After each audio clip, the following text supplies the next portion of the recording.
Hello,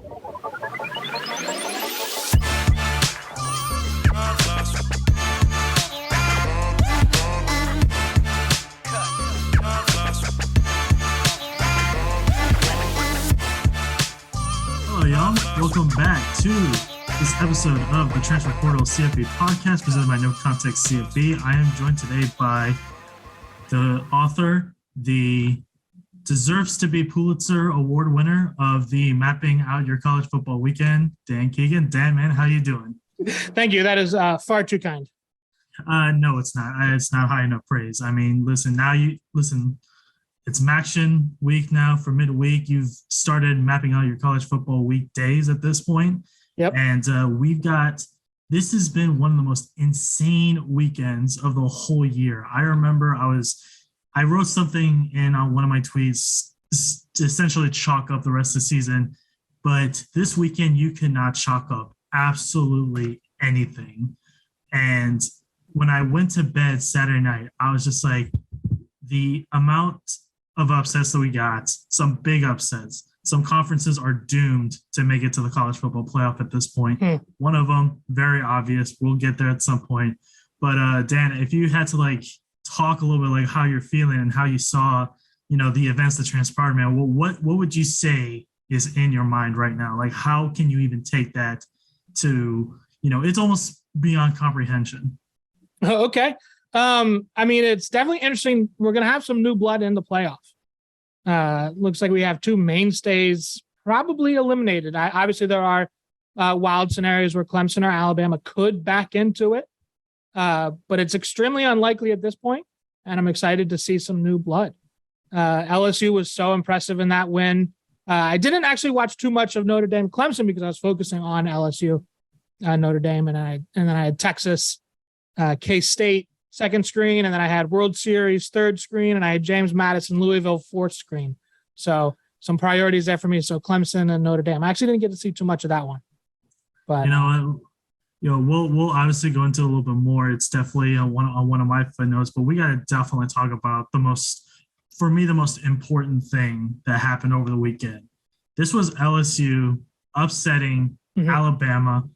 When was the last time that we've seen a 2-loss Alabama team in the regular season? And I think going into that Tennessee game for Alabama, there was a part of me that was like, okay, I think Tennessee's going to figure out Alabama, because Alabama was not convincing when they barely beat A&M at home. I think that's one reason why I went Tennessee to beat Bama. But I did not know it was going to get to this extent. I think ever since LSU lost to Florida State at the Superdome to open up the season, I think they've been a bit of an enigma. I think ever since that loss, people have just assumed that this was a rebuilding year for LSU. Brian Kelly needs the entire season to figure out how to play with this LSU team. I remember when Jaden Daniels made the announcement that he was going to LSU and he was leaving Arizona State. I think he had a bit of a bad rep. People saying okay, why is he going to go to LSU? I mean, that was obviously Grant Nussmeier's job. And guess what? Nussmeier, correct me if I'm wrong, but I believe he just straight up admitted that he retired at the beginning of the season when he found out he wasn't going to be the starter. So, right. I kind of want to go a little bit on your thoughts of everything with LSU Alabama, because I think in the first half when LSU was leading, it was yeah, they're leading, but we know Bama, we know Saban. They know how to get halftime adjustments in. Fourth quarter comes in. LSU still has a lead. Alabama takes back the lead when Bryce Young throws an insane 41-yard touchdown when he should have been sacked, drive should have been dead. He goes back to his Heisman form of last season, connects on that pass. LSU comes back. They take the lead again. Alabama comes back. They kick the game time field goal. Then we're going to overtime. And LSU, they just win it out. Brian Kelly, he has just dropped the biggest nuts in America to decide to go for the 2-point conversion right after that touchdown. And shout out Mason Taylor, true freshman. And you're on one of the biggest stages in America, one of the best atmospheres in the country, and you make that catch against this dynasty. Twice, 2 catches. He did. Because he caught the touchdown and that 2-pointer. Yeah. He, a true freshman, may have just demoralized, may have just put the crack in the ice for the end of this Alabama dynasty. Am I overreacting here, or is this, or is there some truth to what I'm saying? No, I mean, they certainly could get another title or two in the next 3 or 4 years. There's just going to be that much talent there. And I think they're probably due for some coordinator changing. And Saban's superpower is hiring coordinators. But I do think what did ebb a little bit, and I think you are right on, is not necessarily the idea of like the dynasty being over, but they're not inevitable anymore. For 15 years in college football, Alabama has been inevitable. And even like you're saying, after the Tennessee loss, I was like, all right, well, they're going to beat Georgia. They'll be in the playoff. They're going to, whip off all these SEC West wins in a row, but they're not inevitable anymore. And it's kind of like, they're kind of like Max Scherzer or Clayton Kershaw right now, where we've seen them great for so long. And then they come out in the first, second inning and they got this great stuff. And you're like, oh, they're cruising 8 shutouts today. And then all of a sudden they're getting pulled at 6 and a third innings with 2 runs. And I don't know, I'm not trying to be mean, but you are a Packers fan, so maybe you kind of understand where I'm going here with that analogy today. Man, I literally just got done watching that game like 4 hours ago, and you've got to dag that heart that you got to dag that into my heart right now, man. I know. I don't even really watch NFL that much, but I was seeing a lot of tweets where it's like we've seen it for so long that you expect it, but maybe it's just not there. And they're still going to be a great team for a couple of years, and Rodgers still going to be a productive quarterback, but maybe it's just not that inevitability that they once were. And yeah. I was just going to say, I mean, like, we're also going to go a little bit more into it because it's what you said even earlier about how, like, there's going to be new blood in this playoff. I'm really excited. This is coming out on a Monday. Playoff rankings are coming out on Tuesday. I'm really excited to see what these new rankings look like because, listen, we'll talk a little bit more on Tennessee and Georgia, but even though Tennessee lost, they honestly got demoralized by Georgia. I honestly still don't view Tennessee too much differently than what I did maybe like last week or when I wrote down the pregame article. I still think Tennessee still has a good chance to make the playoff. They could be in a very similar spot to what Alabama was in 2018. I think it was when they when they didn't even make the SEC title game and they still got in the playoff and they still won the whole thing. Maybe not to that quite extent, but Tennessee still is a very good team. I still think they have an outside shot to make the playoff. I think this Michigan, Ohio State, I think those are 2 of the top 3 teams in the country right now. I put both of them in my top 3. Okay. And only one of those teams is going to make it to the Big Ten title game in Indianapolis. And with Tennessee and Georgia doesn't have another ranked opponent on their schedule for the rest of the year. I've got full confidence in them that they're going to finish undefeated. They'll probably beat LSU in the SEC title game unless – listen, we've seen crazy things happen, all right? For all we know, Alabama could still make it to the title game in Atlanta, and I will lose my mind if that happens. But basically right now, we're just seeing so much freshness. TCU is still rolling. I mean, they looked concerning at first against Tech, but then they absolutely slaughtered the Red Raiders in that fourth quarter. I'm really excited where this is going, but I think the important thing that we're seeing right now is we're seeing this in recruiting. We're seeing this in the NIL era. Mm-hmm. It's always been the likes of your Bama, Clemson, to a couple of years of LSU, for a while, even Florida State, Oregon. Listen, I'm not counting out Oregon to miss the playoff because with their one loss being to Georgia, they can still make the Pac-12 title game and still win that game. They can still make it. I just think we're seeing slowly but surely. You always had your top 4 or 5 teams that always made the playoff every year. Like even Oklahoma. I think Oklahoma should have been in that conversation that I just mentioned when I list off those teams. They never won the title, never won a playoff game. They've always been in that race. Look at them now. I mean, they're nowhere near what they used to be. And I'm not blaming this on Brent Venables. It's a culture change. But we're just seeing slowly, we're seeing new gaps being closer and closer and closer between team by team basis. We're seeing talented players all across the country, not just mid-tier Power 5 schools, but we're seeing this in G5 schools too. And we've seen a couple G5 upsets over Power 5 teams this year. This is honestly big picture things that affect teams every year. Now when we look at teams like Alabama right now, this is going to be only the second time that they missed the playoff since the playoff era has been a thing. I mean, correct me if I'm wrong. I mean, am I right on that? I believe this will only be the second if they miss it. Yeah, because they didn't make it in 2019, the LSU year. But I think so. But I think the main thing with this LSU Alabama thing, I still don't know how good LSU is going to be with Brian Kelly along. And that's the number one thing I want to throw out there. Still too early. It's 1 year. He's having a great year right now. I mean, and whatever he's done whatever black magic he's done in the cemeteries in New Orleans. You know what? Keep doing it. All right, it's working well for you. But right now, I think LSU, they're cracking a code right now that's crucial for the rest of college football to see. And I think Tennessee was the first one to put that key in that lock right now. Okay. And I'm not here to say LSU's finished because I mean Alabama's not finished. As far as Nick Saban's there, Alabama's never going to be finished. But right now, we're just seeing a parity right now in college football where all the gaps are closing, and we're allowing new teams to show up every single season now. This is honestly among the best things to happen. And correct me if I'm wrong, it's 2026 that we're expanding it to 16 teams in the playoff, correct? No, they're going to 12. 12. Sorry, my bad. 12. I don't think they've settled on a year yet. I do think that if the playoff ends up being Georgia, Tennessee, Ohio State, Michigan, that there might be some hubbub to get it expanded sooner. So might have to sit through that mess for a year, just because remember that that 2011 LSU Bama rematch, the 21-0 game where LSU didn't even cross the 50-yard line.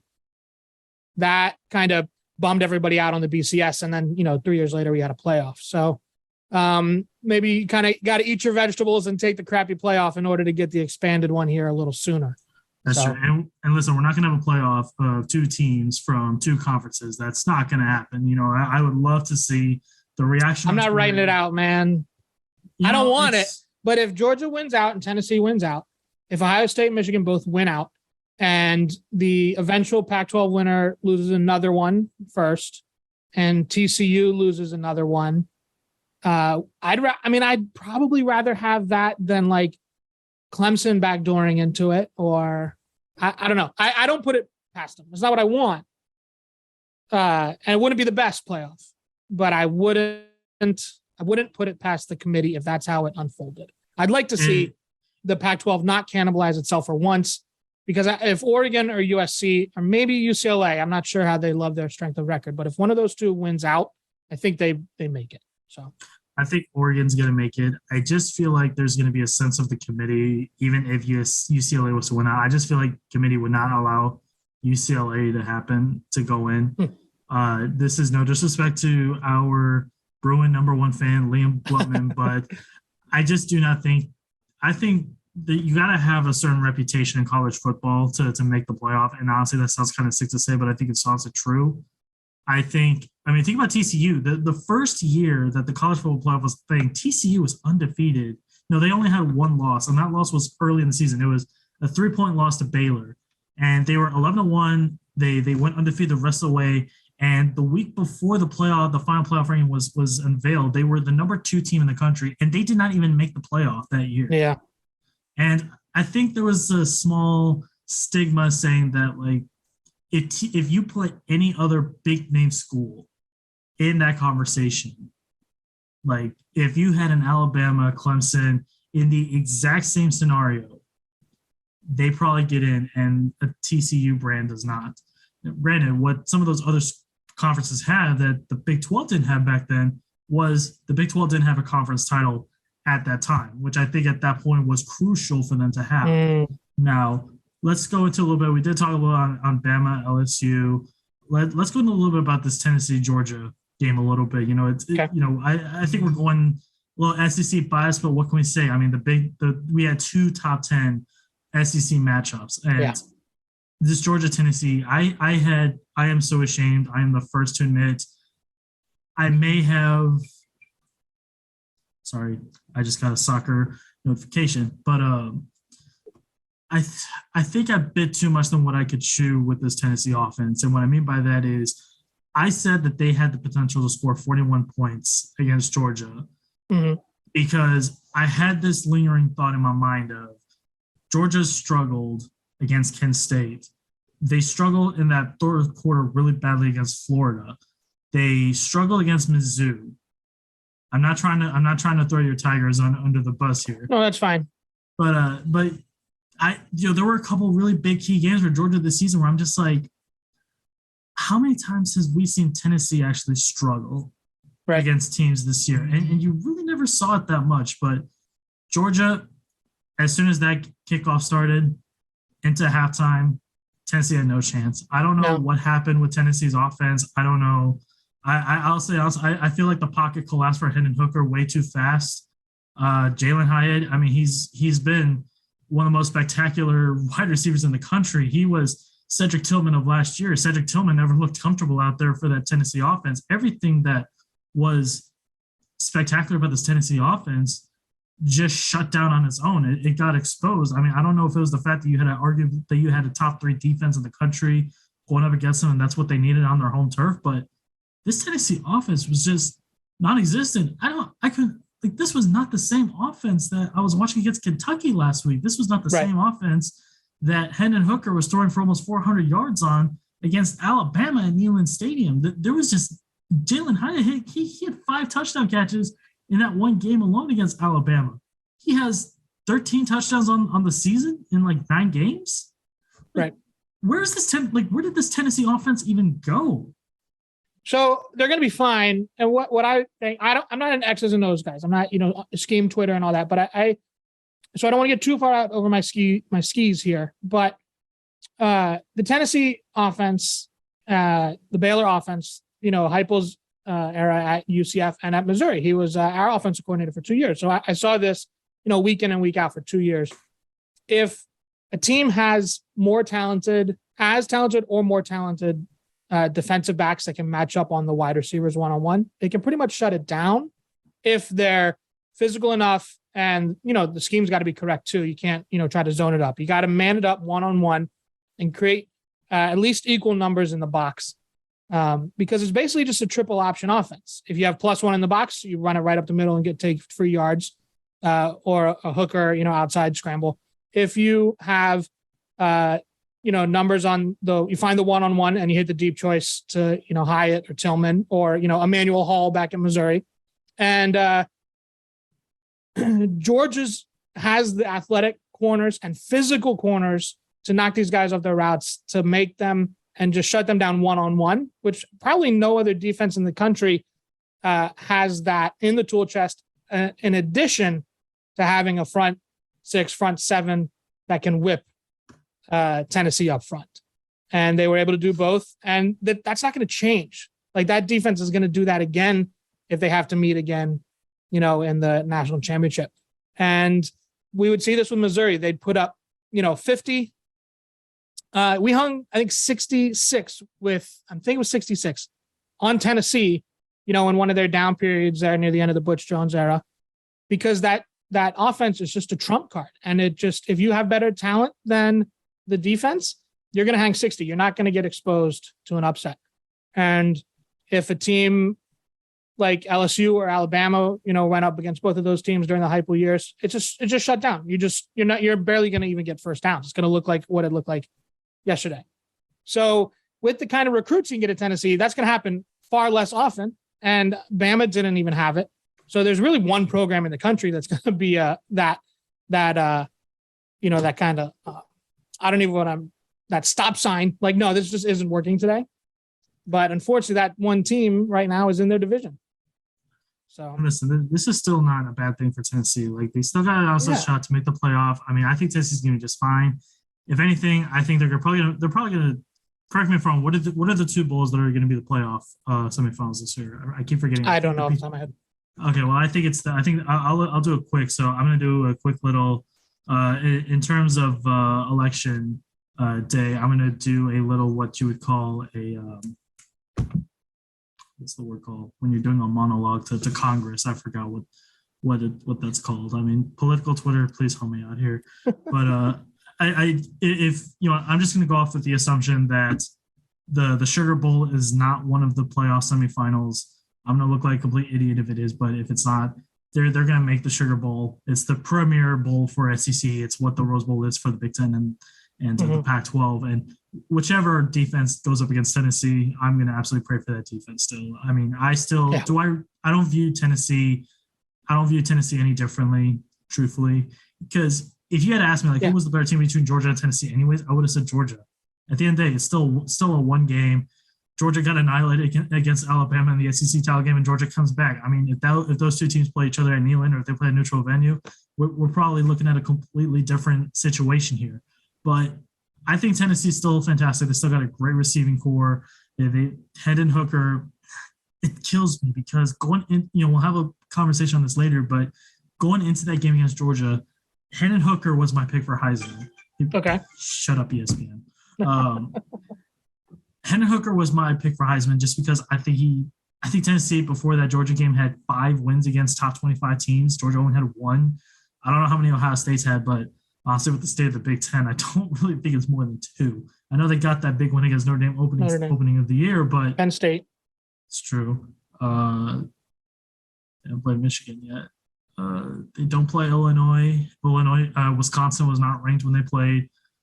I mean, we'll go into Heisman discussion in a bit, but I thought Hendon Hooker, he had the highest QBR in college football, or top 3 it was, and I know he was tied with C.J. Stroud for most passing yards per attempt.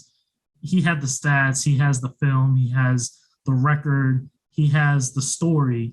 This guy was essentially a nobody at Virginia Tech. He comes to Tennessee, changes the landscape of the SEC to an extent, and I just think he has one of the best stories in college football. I mean, I don't think he gets talked about high enough in terms of NFL draft boards. I'm not an NFL draft guy, but I will draft that guy over Will Levis 10 times out of 10 times. And I don't care if Hendon Hooker is 25. This dude's literally only 4 years. I'm sorry, he's only 4 months younger than I am. Okay.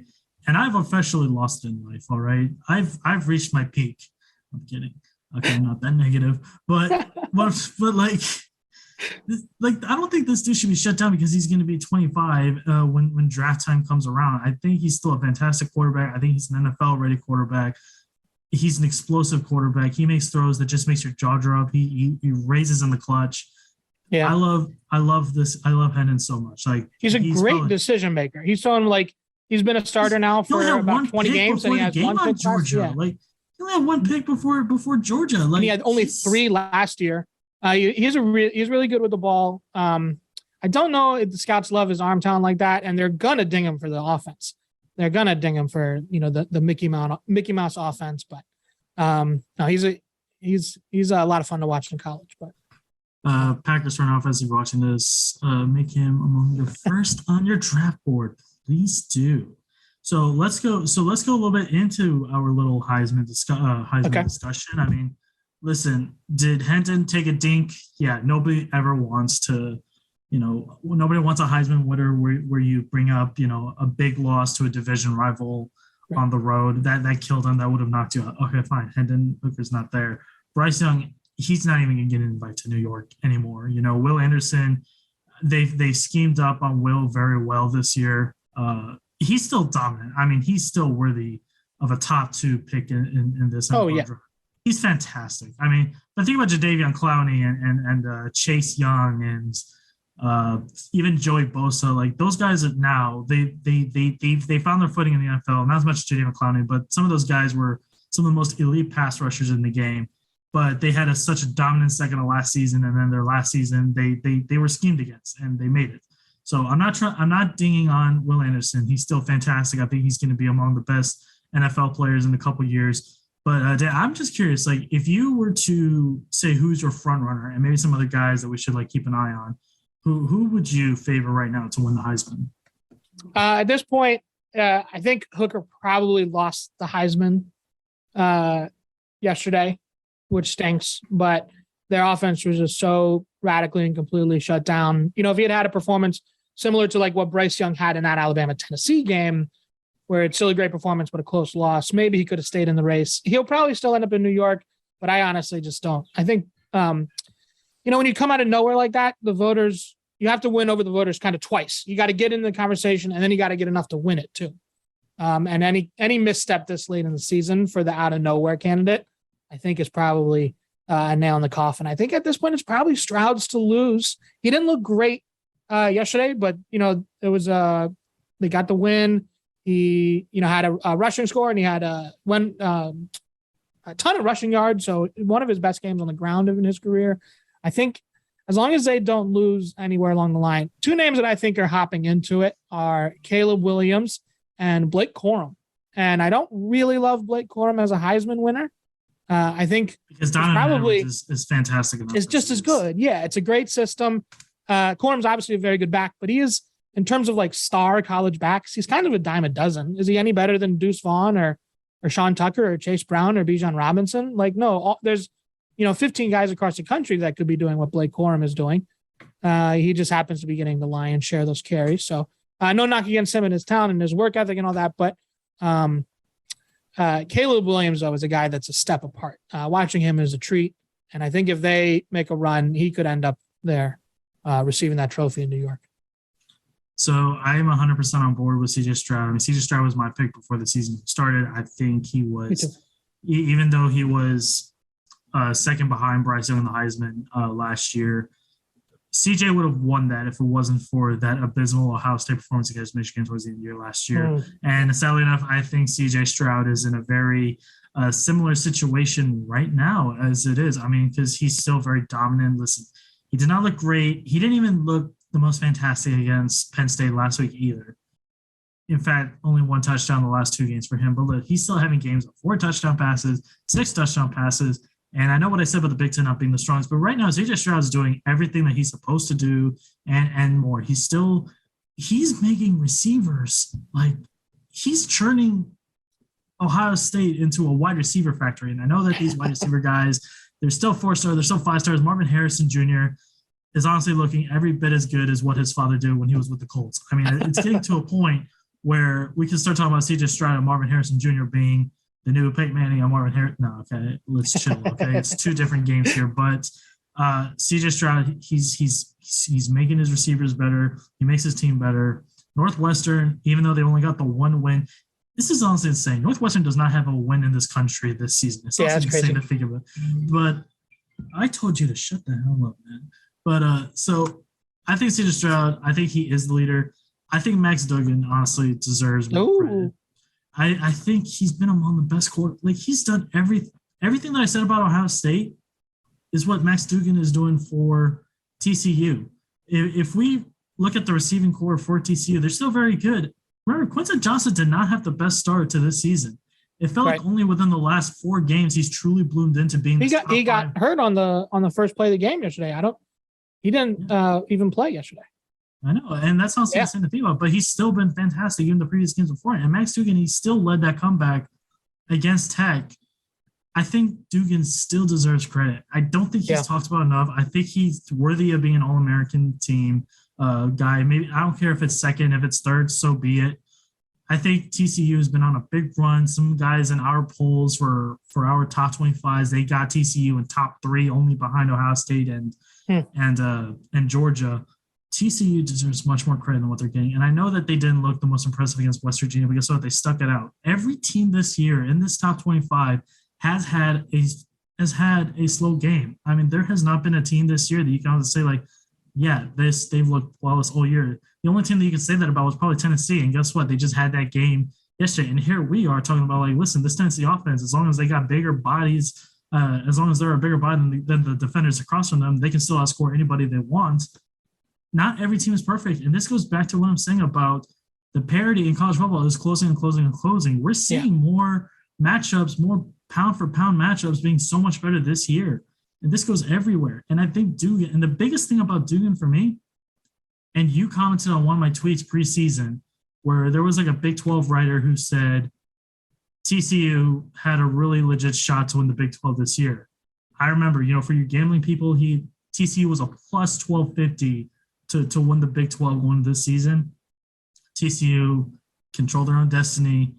I don't think there's a team in that conference that I can honestly say is better than them. They've beat Kansas State. They beat Oklahoma State. They got Texas next week, which College Game Day being there is honestly somewhat of a disgrace. Show the AAC some love, man. I mean, come on. We got to talk about Tulane. But right now, TCU, they're doing everything that everybody's saying that they could not do. And Duggan, he was seen as a below-average quarterback all of last year. Yeah, I remember. I don't want to compare him to another, historical Heisman figure, but remember Joe Burrow, his second to last year at LSU. Nobody really thought he was anything special. And here's Max Duggan now. Last year, he wasn't anything spectacular. Now he's leading one of the best offenses in the country. For my money, I think at this point, they deserve to be a top 14 come Tuesday. in my honest opinion. I think they have to be top 4. Committee puts them under Alabama again. We need to fund a trip to. I think they're doing the rankings in Atlanta, or they're all over the place. But we have to boycott the selection committee if they play TCU again. TCU, they've been such a good offense this whole year. Yeah. They haven't really made any slip ups, and Dugan needs to be a guy that we really need to take seriously. And we also got to talk about Kendre Miller. He's running that ball like a horse. He's looking like 2001 LaDainian Tomlinson out there. I mean, he's honestly looking that great. I mean, he's finding spaces in the secondary. He knows how to get to the next level. He's a power back. He could catch. He's doing everything. This whole TCU offense it's clicking right now. It's clicking. I was gonna say a word that starts that spelled out PORN, but I'm not gonna say that right now. But right now, that's what watching this TCU offense is. It's poetry. That's what it is. That's a nicer football poetry. Yes, it's very much football poetry, offensive poetry. Okay, so listen, you were on the Sun Belt preview, before the season started. I covered the AAC pretty heavily. Okay. The AAC, I think, if I did my research correctly, an AAC team has not made a New Year's Six Bowl in the playoff era only once, and that was Western Michigan in 2016. And the AAC winner has made the playoff. I mean, has made a New Year's Six every time. It's always been somebody like Cincinnati, Houston, Memphis. I don't think a Conference USA team has ever made a. UCF made it that one year. Yeah, UCF AAC also. So right now we got Coastal, who is honestly on a roll right now. They look very strong offensively this past weekend against App State. I think Coastal, Grayson McCauley's, he's finally blooming into that quarterback that we were so familiar with last year. I think he's not doing it on a bigger scale. And the AAC right now is just all sorts of mess right now. Houston was the popular pick to win the AAC. That did not happen. Some people thought SMU had an outside shot. Did not happen. Cincinnati is slipping up a bit. They slipped up against UCF. They did win this past weekend against Navy, 20-10. But this is nowhere near the same Cincinnati team that we saw, in previous years, the last 2 years when they played Georgia, when they made the playoff last year. They're not that same team. Tulane is Tulane for real, because when I look at Tulane, they're not the best team offensively. They're not the best team defensively. They got a good stable of running backs. But when I look at Tulane, my issue with Tulane is they win with grit. And when I went to the Tulane-Houston game earlier this year, I think it was like week 4 or 5. It was and I was watching Tulane. Did Tulane make better plays? Could I honestly say that Tulane played better than Houston when I watched them? I don't think so. Did they make smarter decisions? Did I think that they were better disciplined? I think that's honestly a key point with Tulane. I think they're a better disciplined football team. They don't play flashy. They don't make big plays. They don't have a star quarterback that's probably going to be, our Brennan Award winner this year. Right. But they just win with toughness. They win with grit. They win with disciplined offensive line play. They make the defensive stops when they need to. Tulane is a smart football team. I'm not going to say that they're a great football team, but they're a very smart football team that leads them to win games. Can you honestly look at Coastal and what they've done this year in the Sun Belt, and do you think it's enough to eclipse anything out of the AAC? I think it should, and because of the presence of McCall. And with a player like that, in a scheme like that, I think that gives them a shot against a ton of teams that are going to be in that slot. Obviously not against a Georgia defense, but they wouldn't be playing Georgia in that game. But I think there's a lot of potential New Year's Six teams that Coastal could absolutely pick off with that offense.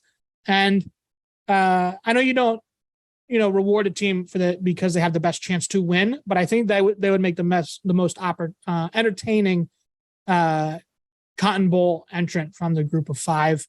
I'm in the same boat. I watched a couple of Tulane games and I'm just not in love with them. You're right. They're gritty. They play close games. Pratt does just enough to win, and you can't take away they are winning these games, but I don't necessarily think they'd be super highly favored against Coastal if the two played on a neutral field. I think Coastal would be favored, to be honest with you. Yeah, maybe. And I'd give Coastal maybe like a 6.5 point line, to be honest. Okay. That is somebody that's watched a lot of Coastal football. You're being very generous to their defense because that is not a good unit, but we'll take it. I don't know. UCF has this tendency to like that Mike Leach team where you just kind of like puke on your shoes 3 times a year and just lose these completely winnable games. UCF's already done that twice. They should have. They're better than ECU. They're better than Louisville. And, Cincinnati is not very good this year. They just lost too much talent. They're reloading. Tulane, I don't want to take anything away from Tulane. They're fun. They're fine. If Coastal has one loss, I will definitely be stumping for the Chanticleers for that spot. And also, in kind of from a narrative, from a storytelling standpoint, this is the third year. It's obviously not the best Coastal team. Last year's team was better with more defensive talent, but like a culmination of this kind of great run that they've had for the last couple of years and reward them. I don't know. It'd be great to see it all work out. McCall off to the NFL, Chadwell off to a Power 5 job, and they kind of like and they wrap it up with the New Year's 6 bid. What a storybook ending that would be. It would be. And honestly, I can honestly say right now, one of the worst things that could have happened in the AAC this year was UCF losing at East Carolina. That was among the worst things that could happen this year because it could have it killed so much for the AAC this year because now Cincinnati, they had to go to UCF and UCF did beat Cincinnati. I think that was a game that you can also say like, okay, UCF beat Cincinnati. There are aspects of UCF that you can also say are better than Cincinnati. I think UCF has a more explosive offense than what Cincinnati has right now. And like I said, Tulane, I don't know what's up with Tulane, to be honest with you. I got to look at their schedule. But here's the thing. We cannot just chalk up Tulane as saying like, oh, they're going to go all the way. They still got to go against UCF this weekend, which we already said like, hey, should have been the college game day spot of the week. They still have to go against SMU. And I'm sorry, did we watch SMU this past weekend? I mean, I will never forgive NFL Network for hosting college football games on there. But SMU, Tanner Mordecai, Jesus Christ, this dude got 10 touchdowns on his own. He was offensive player of the week for us. And he got 379 yards. That SMU offense, I don't know where that SMU offense has been all year. Rashee Rice has obviously been among the most spectacular receivers in the country this year. But my God, like this is what Tulane's got to go up against next week or in 2 weeks, depending on what your metric is. And then they have to go to Cincinnati to close out the year. Okay. There's just way too much haze, gray area right now in the AAC for me to be like, oh yeah, this team's still going to win it. Houston had an outside shot to still make the AAC title game. They decided to beat SMU. Never in my life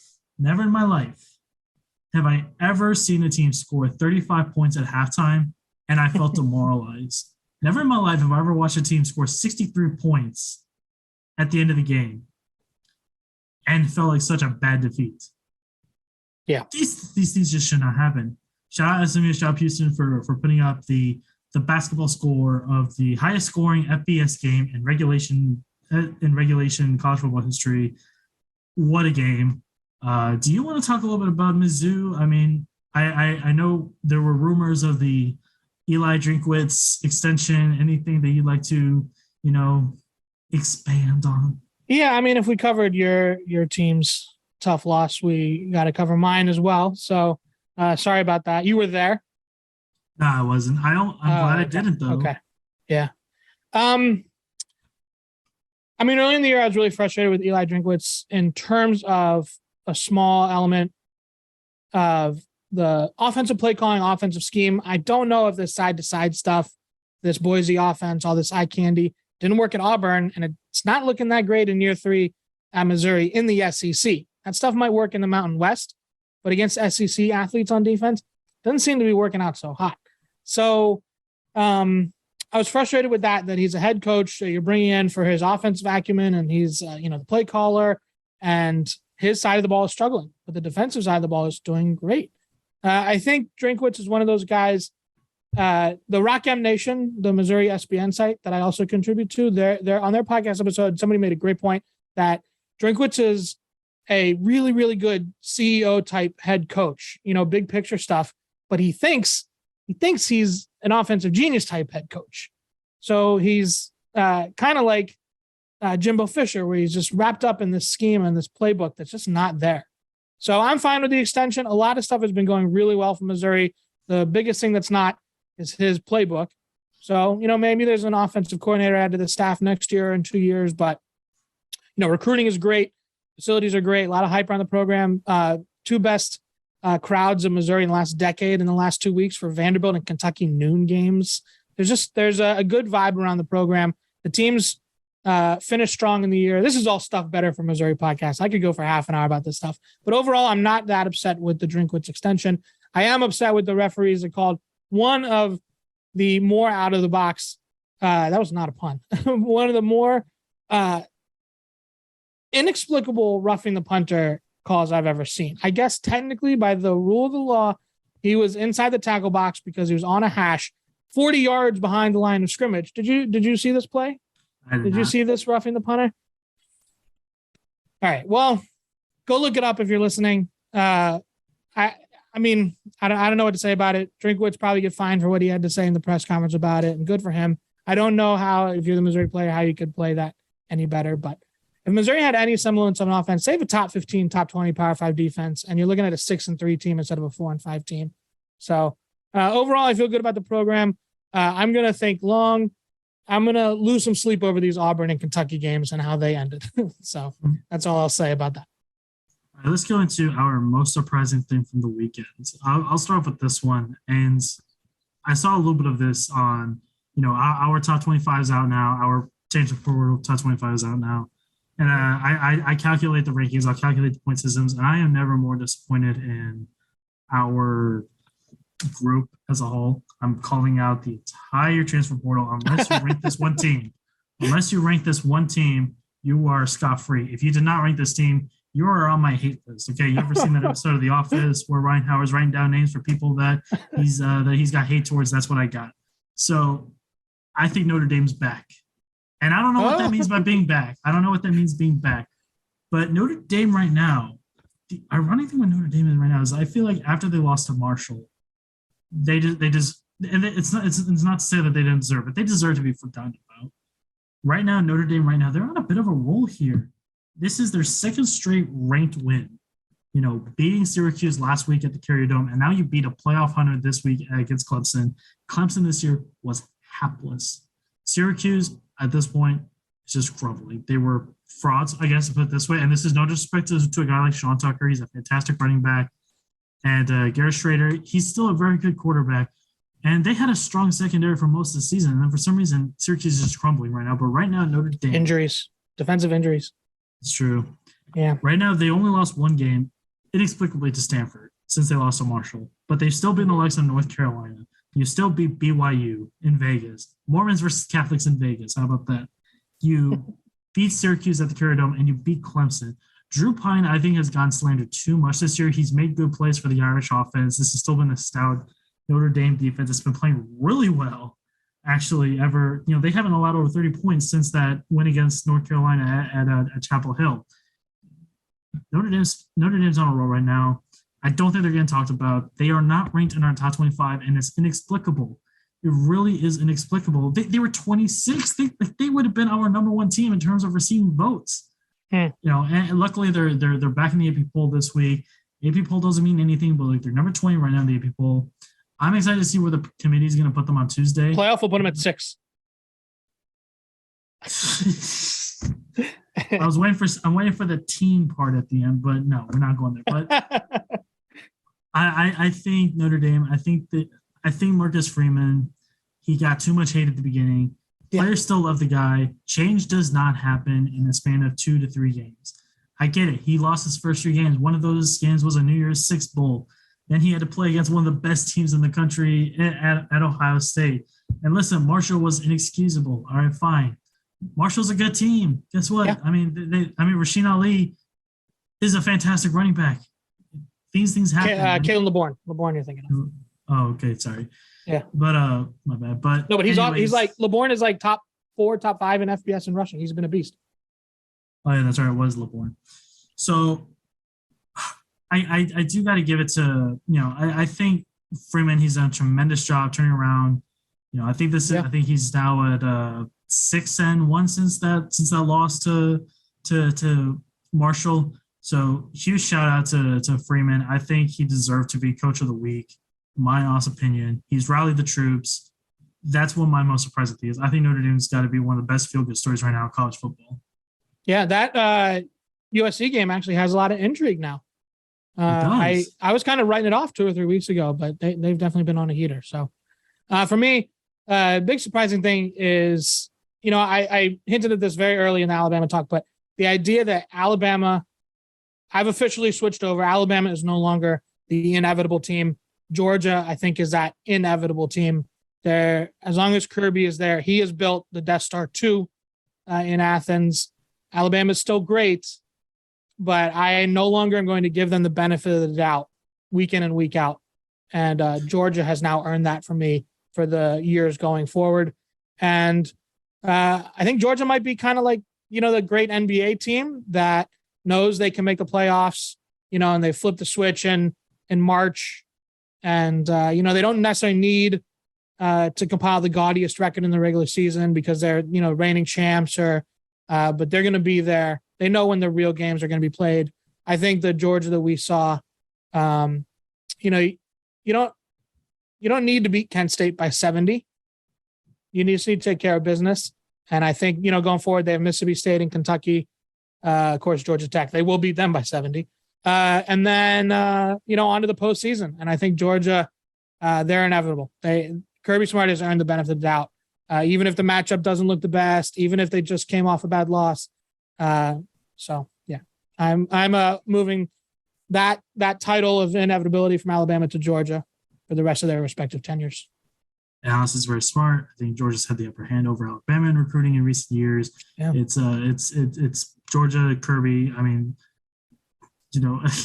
I'm not trying to diss Saban's hiring in 2007, but where does Kirby Smart being hired by Georgia currently rank as the best hires in college football in terms of the last 10 years right now? Great. I mean, and I was just gonna say like Dabo, like it's probably up there, but Dabo isn't exactly loved by anybody. I don't know how anybody can look at Kirby Smart and be like, "Hey, I don't like this guy." I think he's very respectable. I remember when they were struggling a little bit against Florida last year, there was that halftime speech by Kirby Smart at halftime, and even though there was a lot of NSFW language during that speech, anyone that's ever played it down, that type of speeches makes you want to run through a wall. Yeah. I love Kirby. I love what he's done with the Georgia. I feel like when Mark Richt was at Georgia, everyone knew that Georgia was a very good team, and Georgia made BCS bowls. They never made it to the national title game. They were just viewed as a very good football team in terms of you can count on them to make 10-2 every year, but Georgia always wanted more. And I think they got that with Kirby. He's there for a long haul. He's a Georgia guy. He played there. He loves that state with all his heart. He loves that university. He is Georgia in a nutshell. And he's made that really. This is the best hire that Georgia's could have made, and you just got to respect it. It really is, and it's such a feel good story at the same time. It is a program that didn't want to just be good; they wanted to be great, and they did more than be great. They become a national powerhouse. Yeah, and that the thing that I think about with Kirby is like, we talk a lot about Brian Kelly, the fit. He doesn't fit at LSU and things like that, the family and the memes and the dancing and all that. And it's like, what is fit even? Like, what is that? Like, that's a lame crutch to fit is winning. If you win, you fit. Nick Saban's a blue collar Democrat from West Virginia. How does he fit in a, an incredibly, red, state? He's out there cutting pro-vaccine PSAs, 2 years ago. He doesn't necessarily fit in Alabama. Mac Brown was from Appalachia. He doesn't fit in Texas, Coach K is a Catholic Polish kid from Chicago. He doesn't fit at a WASPy school like Duke. But if you win, you fit. My nation right here. If you win, you fit. And but on the other hand, it is kind of cool to have an Ed Orgeron at LSU, somebody like that gets it, and Kirby gets it. He bleeds Georgia. He played there, and Joey McGuire in Texas. Where it's just this is a Texas Tech It's just a true marriage of I don't even know what the best word is here, but principles and culture, and to be a Georgia fan and to see a guy like that you rooted for when he was a player, and giving a program back to national prominence, that's got to feel really cool. So we just told two really good feel-good stories, some of the best surprises. Let's go to the absolute polar opposite, the polar vortex, and talk about the most negative thing. I mean, I covered it already. I'm not going to dive too much deep into it, but this was just Tennessee's offense. We regarded as one of the best in the country. I thought it was the best in the country. It was fireworks. It's always fun. It was always must-watch TV. Didn't matter who the opponent was. Didn't matter if it was Alabama. Didn't matter if it was UT Martin. That was just an offense you always just had to watch on the television every single time. And Hendon Hooker was just never on tempo. But I think we kind of both covered it pretty well that, like, listen, they just went up against a defense that had better talent. They're probably the one defense in 132 teams in the FBS had better talent on the defensive side than what Tennessee did on the offense. That's probably all it was. But, I still got faith in Tennessee. The offense was still very lackluster. The fact that they just never even got the foot on the gas at any point in the beginning of the game was already enough. It was all she wrote by the end of that first quarter, as far as I'm concerned. Yeah. Once, the only way that Tennessee was going to win that game is if they outscored Georgia. Georgia, ironically enough, was second in the SEC in total offense per game. And number one defense, I think, in the SEC right now. Truthfully, right now, I mean, the biggest shock I found was that I don't even think Alabama is a top 2 SEC defense right now. And that's shocking. That's almost an unheard of statistic. But Tennessee's defense, when I wrote the Game of the Week article last week, the issue with Tennessee was that their pass defense, I think it was something along the lines of like 120th or 110th in the country. Yeah, it's not good. And the second that they get outscored, they're playing from behind. And sure, it's probably the best offense to have when you're playing from behind. But right now, with the way that Tennessee was playing defense, swarming against that Tennessee offensive line, didn't give them a chance. And by the time that you punt the ball back, guess what? Georgia's just going to keep on passing it on that 110th ranked pass defense in the country. It's the third worst defense in the SEC. And it honestly just proved it. And that's all it was. Tennessee, they just cannot go up against another powerful defense like that and expect to just play. I expect that this will be a game that they'll probably use a lot of film in once they go into the postseason. Even though they're not going to go to the SEC title game, they're still going to go to New Year's Six Bowl. Right. Depending on who that opponent is, they're going to really want to know, like, how can they shift that offensive line and fix the trenches? Yeah. For me, my most disappointing thing was Miami getting blown out by Florida State at home. And this season has just been a disaster. And you hate to, sit here and accuse college players and use a word like quit, but kind of looks like quitting, doesn't it? Considering all the rhetoric around, from Cristobal and from the staff about, we're getting rid of the turnover chain and we're going to bring back, restore the culture and all this stuff, like it's kind of get rid of the flashiness and just go back to being, tough and physical and winning and all that, all those good, football guy cliches. It's kind of a joke. And I'm sitting here looking at Cristobal like, it's the Simpsons meme, Principal Skinner, like, is it the children who are out of touch or is it me? No, the children are wrong. I definitely said that backwards. Am I the one out of touch or is it the children? No, the children are wrong. Kind of getting some vibes from Cristobal. Like, are the players out of touch? No, Cristobal. I don't know, man. I don't know. It doesn't seem to be working so hot there in Coral Gables. And I don't know. I was on board. I thought it was a good hire, but maybe it's not the best direction. And maybe the Gaddis and Kevin Steele coordinator hires weren't as good as we thought. We'll see. I don't know. The thing with Cristobal, and I'm pretty sure Miami, it's not as much of a feel-good story, but as Kirby Smart was, but still a Miami guy, still played at Miami. Right. But unfortunately, right now, the Miami that he was a part of during his playing days 25 years ago, or however long it was, nowhere near the same, a locker room. It's not the same program, not the same stadium. This is, I was reading an article, or not an article. I was reading a tweet from a reporter who was at the game. Okay. And he said that there was literally Florida State war chants happening towards the end of the stadium. Mm. That is, you literally can never let that happen under any circumstances. Like, that is a war chant that follows the Florida State crowd wherever they go.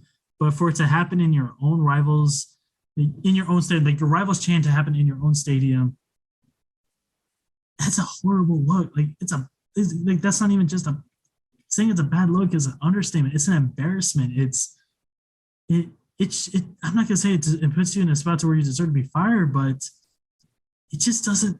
You're letting your rival take over your own territory. Anyone that's a college football fan knows that this is about territory, right? And you're letting your own rival take over your own stadium, your own stands. Their chant going over your fans. I mean, nobody really thought Florida State was so hot, and I feel like everybody had Miami ranked top 20 going into the season. Preseason rankings are worthless. They really are worthless. Yeah. And I feel like when Texas A&M and Miami played at Kyle Field earlier this year, people thought, like, you know what? Maybe it's two teams that are somewhat struggling. But you know what? There's still two of the top 25 teams in the country. Those guys were just clown midgets fighting each other, man. I mean, that's what it was. It was an ass clown show. That's what that game was. And now we're looking at Miami now, and I'm just like, there's absolutely nothing you can look at Miami right now and say, like, hey, that's positive. No, there's nothing you can look at Miami that's positive. The running game sucks. The offensive line sucks. The offense sucks. The defense sucks. Everything about Miami sucks. You had it on the outline. The entire ACC sucks right now. When you're in a spot right now where North Carolina, who's got probably a bottom 5 defense in the country, looking like the best team in your own conference, that is honestly saying something. But to go on to the next thing, player that most stood out to you this past weekend. I'm gonna cheat and do two. Quick shout out to LaDamian Webb, former Florida State running back, now at South Alabama, 247 yards, 4 touchdowns. He carried the South Alabama Jaguars in their big comeback win over Georgia Southern. They fell behind in that one, and then really had to slow down the pace and get it back to the kind of game they wanted to play. He was incredible. Over the last 2 games, Webb has over 400 yards and 7 touchdowns in the past 2 games. So he's putting that team on the back as they try to keep pace with Troy in the Sun Belt West. I got to shout out my Sun Belt. So, and then also I want to LSU, 4 true freshmen were some of the best players in that game. You had the 2 tackles on the offensive line, Will Campbell and Emory Jones, 2 starting true freshman tackles. You have Harold Perkins, who's a star there, bending the edge. That's Houston high school legend right there, really? man. Yeah, okay. I didn't know that. He's the pride of Cypress, Texas. I think he went to Cy-Fair, I think it was. Okay. He is incredible. And then you had the true freshman Mason Taylor, Jason Taylor's son. If you remember him, NFL Miami Dolphins legend. He had, those 2 big catches there. He played great too. He, gets a ton of snaps, sees a ton of burn. And you're talking about 4 freshmen that are, they're kids. They're 18. They were prom 5 months ago, and here they are dominating in the trenches. Maybe not necessarily dominating. Perkins is dominating. I don't know if the other guys are dominating, but they're holding their own against Alabama, against the SEC. They're going to be good for a couple years there. And to be having that kind of impact in the trench in the SEC is amazing. I'll say this, for as good as that A&M recruiting class was this past year, they got one of the best quarterbacks in the country in Connor Wegman, right. And he's already played this year and he's looked really good. I mean, he threw 4 touchdown passes in his first full game for the Aggies, and getting guys like Walter Nolan, who's going to be a phenomenal All-American level defensive lineman. I think he's going to be a defensive tackle once he fully gets acclimated to Aggie land. But Harold Perkins, he was my favorite recruit that the Aggies originally had in that recruiting class. And then for him to decommit and go to LSU, that A&M class is obviously still very strong and it's still very good. And look, and I'm sure Jimbo's going to find a way to destroy it eventually. But Harold Perkins, I think he was the best player in the Houston area in high school last year. And for him to go across the board to LSU, good on LSU, good on Brian Kelly. I think he's going to be one of the most dominant edge rushers before we even know it. He is honestly that he's amazing. fantastic.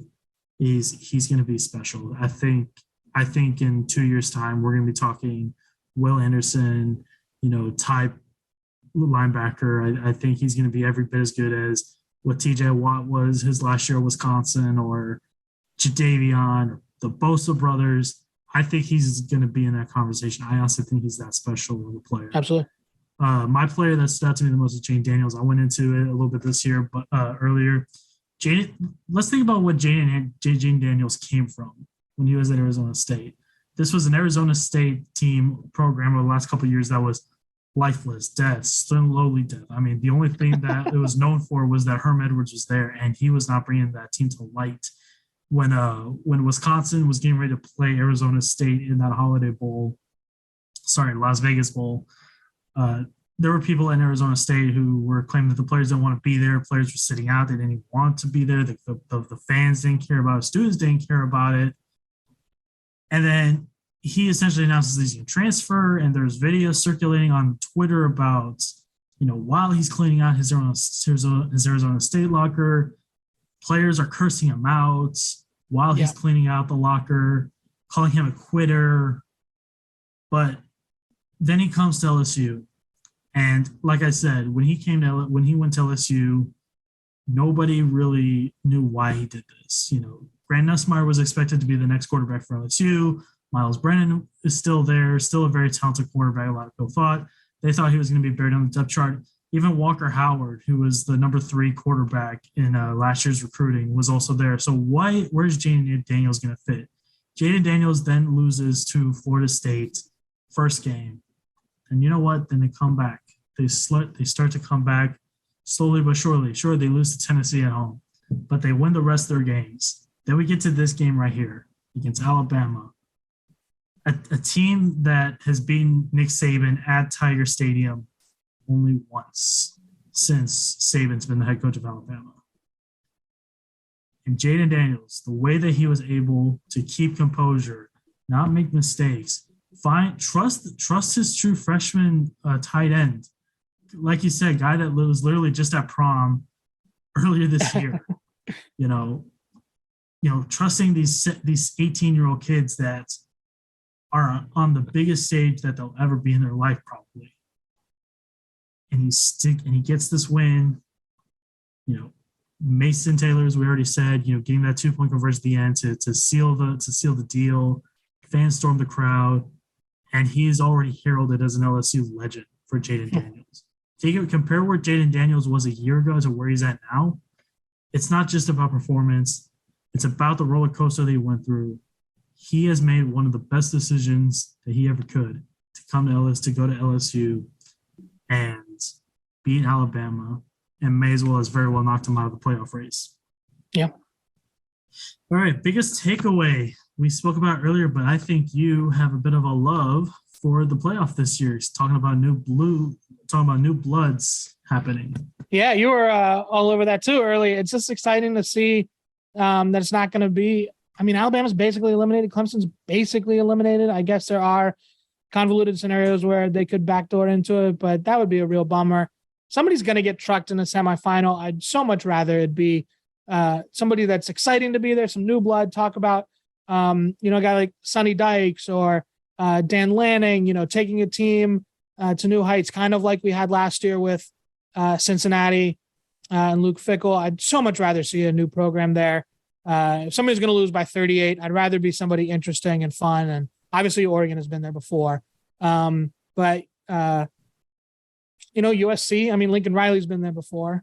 But still, Caleb Williams in the playoffs would be great. I'd much rather that than, Clemson, Alabama. Or Notre Dame's not making it this year, but those same cast of characters that always go there and lose in the semifinals, like Oklahoma too. Love to see some new blood.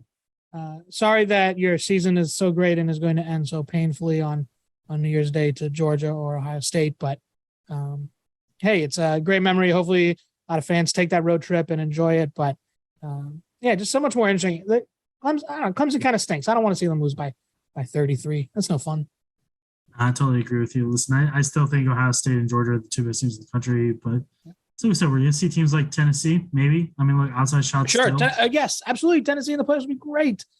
That would be a lot of fun if they do put them in. And you know what? TCU, look, even if TCU was to lose in that semifinal, guess what? They would still have a Big 12 title, which would be heralded, to see teams like Texas and Oklahoma go to the SEC in a couple of years. And guess what? TCU get that Big 12 win. But this way, we had Oklahoma State last year. Wait, was Oklahoma State or was it Baylor? It was Baylor, wasn't it? Baylor beat Oklahoma State. Oklahoma State, yeah, that's right. So Baylor beat Oklahoma State last year in the Big 12 title game. Neither Oklahoma or Texas made that Big 12 title game. This year, we're probably not going to see either team make the Big 12 title game unless Texas decides to work around a little bit. But I still don't think they would be TCU. No, I don't think Texas is going to make it because they're probably going to lose to TCU this weekend at Austin. But I think TCU making the Big 12 conference game and winning it, it's honestly a memory that I think should be heralded in TCU folklore. But there are very few teams that can end their season with a loss in their final game and still feel amazing about their season. Most teams they're going to lose a bowl and feel bad about the season. They're going to lose, in the playoffs and feel bad, except a surprise playoff team. Cincinnati feels fantastic about how last season went. And even though they ended, with a blowout loss at Alabama. So let somebody go lose and at least feel great about it. Now, in terms of what's been the biggest takeaway from me from week 10, the Big Ten needs an overhaul at this point. I could give a shout out to Wisconsin and say about how Jim Leonard has officially sealed his contract in terms of being the permanent coach for Wisconsin. I could talk about that. I really could. But I feel more comfortable talking about how Michigan State, who has been among the worst teams in the Big Ten this year, this was a Peach Bowl competitor last year. And they're among the bottom in the Big Ten East. They're on the same level as the likes of Rutgers right now. Maryland right now is better than Michigan State. But Michigan State just went to Illinois, played the Big Ten West leading Illinois Fighting Illini, and beat them convincingly. I had faith in Illinois to I'm not going to say win out, but go 10-2, 9-3, still make your trip to Indianapolis for the Big Ten title game and get massacred by Ohio State. But Tom DeVito, almost said Danny DeVito, but Tom DeVito has been very talented. He's been very good for Illinois this year. Illinois has been a top 5 defense statistically in the conference. Chase Brown, he's been Doak Walker leader for me. While we were talking about some of these other running backs, I think Chase Brown totally deserves to be in that conversation. But Michigan State just comes in, beats Illinois. Illinois, that's probably still going to make the Big Ten title game. Michigan State, that's probably still not going to be bowl eligible, depending on how the rest of the season goes. And right now, the Big Ten West, it's a mess. For a while, Nebraska looked like they was in it. Guess what? They just lost 2 in a row. All right. They lost to Illinois last week. They lost again this week. They're not going to make the Big Ten title game. Wisconsin, they lost too many games already. If they would have beaten Michigan State, they probably would be in the race. But right now, they're out. As much as Wisconsin's looking good right now, Minnesota, they're looking like the stock market right now. Okay, I just don't know where they're going. Some days they look great. Sometimes they look bad. And I still don't know what identity Minnesota has. Mo Ibrahim is still one of the best running backs in the country for me. But the Big Ten West is all over the place. It's a mess. And truthfully, I don't even know how it could get cleaned up right now because every Big Ten fan remembers the Leaders and Legends division that lasted for like 2 to 3 years. That was the worst division lineup I think I've ever seen in my life. But when the Big Ten West and East came out, my instant thought was Wisconsin was going to run away with it every year. Oh, I didn't even talk about Iowa. How about Iowa? They're finally looking somewhat good. Spencer Petras is actually looking decent. Did hell freeze over? What the hell happened here, man? I don't know what's going on with the Big Ten West right now, but right now Big Ten needs an overhaul. I don't know how you can let a team like Illinois be the best team in the division. I don't know how you can let Wisconsin, who's been as bad over the last couple of years, still not even have a sniff at the Big Ten title game. Minnesota, even when they're looking good, they're still not going to make the Big Ten title game. Illinois, who's now just lost embarrassingly to Michigan State, they're still going to make it. UCLA and USC honestly need to get to the Big Ten as soon as possible because this alignment needs to change right now. And even if you put them in the Big Ten West, it's not good enough. We're probably going to need the pod system. I used to think the pod system was the dumbest idea to ever come out. I actually hope for it at this point because if you put 4 teams in one pod and four total pods, you can essentially create your own schedule with all the other ones. You're not strictly stricken down to only 6 teams in your region. You can essentially go anywhere across the country you want. I think that's the move that the Big Ten needs right now.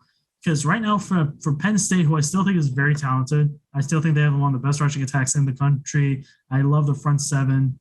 I love Washington a lot for Penn State. And also Ohio State and Michigan, who I already said I think are 2 of the top 3 teams in the country.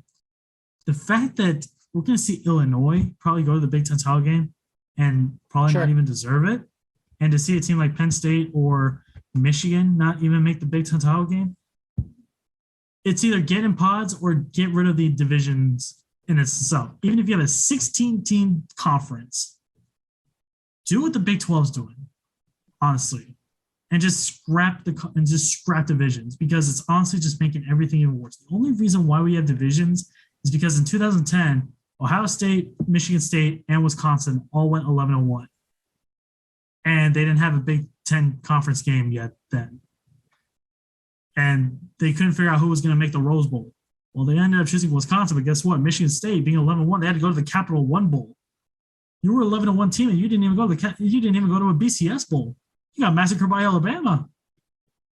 But so look, Big Ten needs an overhaul. This cannot last any longer. You got 3 teams that deserve top 5. You got 3 teams that deserve top 15 spots, and only one of them is going to the Big Ten title. Yeah, that makes 0 sense to me. Now, to wrap this all up, what is the best and the worst thing that you saw this past weekend? All right, the worst thing I saw, I don't want to go out too much of a limb. I'm not, on the ground in Harrisonburg, Virginia. So, but for the last 2 weeks ago, James Madison played Marshall, and their star quarterback, Todd Centeio, right before the game was announced, he was out. This was a total surprise to everybody, local media, local beat. Nobody knew that he was potentially going to be out.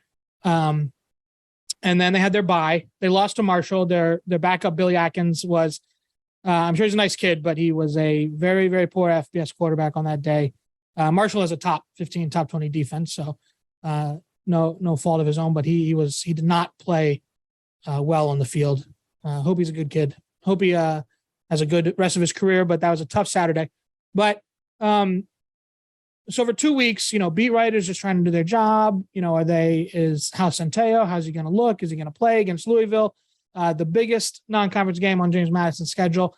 And head coach Curt Cignetti just shuts everything down like it's state secrets, like he's guarding the nuclear football. Just nothing. Closes all practices, no availability. Connect with your program, connect with your community. It doesn't hurt. You don't lose a schematic advantage to Louisville if they know that it's going to be Centeio, if they know it's going to be Atkins. You don't. You see this in the NFL. Guys have to, you have these mandated injury reports. But this is a scourge in college that these coaches think they're going to gain some sort of schematic advantage by not saying if their injured guy is going to play or not. So the game rolls around, and they start Centeio, and he's clearly limited. He completed, I think, 3 passes. He only they only let him attempt 14. This is a guy that was throwing 30, 35, 40 passes a game up until his injury. If you think he's so limited that he can't throw the ball at all in your biggest game of the year, then maybe he shouldn't even be out there. Maybe you shouldn't be risking his health like that. Curt Cignetti, I do not think acquitted himself well in this scenario. You had fans fighting online with beat writers on Twitter about this stuff. You had Cignetti sniping at the media and the press. You have divisions now in the community, in the Harrisonburg, James Madison football community, between the media and the fans and the staff. It's just I don't know. If the guy can't play, don't force it. Don't close practices. Just an ugly situation, not handled very well by Cignetti. So the best thing that I saw, Air Force getting back the Commander-in-Chief's trophy for the first time since 2016. with their win over Army. They beat Navy, of course, 13-10 in October, and they completed the round robin tournament. Took it back from Army with their win yesterday. So congrats to I just drew a blank on their coach's name, Troy Calhoun. Troy Calhoun and his Fly Boys getting back the Commander-in-Chief's trophy. So there, tip of the hat. So for me, is just talking about just how terrible the Big Ten is right now. I mean, I will say the worst thing that I saw this past weekend was defense, and that was in the SMU Houston game. Oof. That was just non-existent. I mean, it's like I already said it. There is absolutely zero reason for a team to score 35 points at the half and still feel like you're out of it. That just does not. That should not be possible. It should not be possible to for a team to be on pace for 112 points at the half. Like we were getting ready to see Cumberland versus Georgia Institute of Technology type score lines. But yeah, that was the worst thing. I mean, once SMU got the pick, it was like they broke serve in a great tennis match. It was like, well, they got a set advantage now. The sad part about that game is I don't even think Clayton 2 played bad. Like, even though he had 3 picks, I mean, sure. The first pick that he threw was who was the receiver? It was Keyshawn Martin. You know, Keyshawn Martin literally had the ball, like he literally had the ball right here, and then it went through his hands, and he was like, "Oh, I just dropped it. That's it." No, the SMU defender that was behind him literally got it and ran all the way down to the 20-yard line, and it was insane because if that pick doesn't happen, Houston probably still has a shot at the half. And fortunately, that did not happen. I love defense. I don't love seeing quarterbacks getting 10 touchdowns in one game. That just feels impossible. But the best thing, and this is honestly, you know, to end this pod on a positive note. Yeah. Because we love positive vibes. This is a positive vibes only podcast. Unless Andrew Rooster is on this pod. But because he'll go on a 10-minute tangent about how Colorado is the worst football team in the country. And even though he's right, he would love to toot his own horn. But we're going to go past that. But there's, you know, Wisconsin was favored by 5 against Maryland this past weekend. And I thought that was it was a little extravagant because I really like Rakeem Jarrett. I like Talia, but unfortunately, Talia only had I don't even think he got 15 passes in that game, to be honest. Yeah, he's been banged up too. Yeah, he's been really injured. His health was in question. But one of my favorite things that I saw was I saw a video a little bit after the game was over, and I think it was tweeted out by a sideline reporter. And Coach Jim Leonard is jogging from the hallway down to the locker room, and they're in the hallway right before the locker room.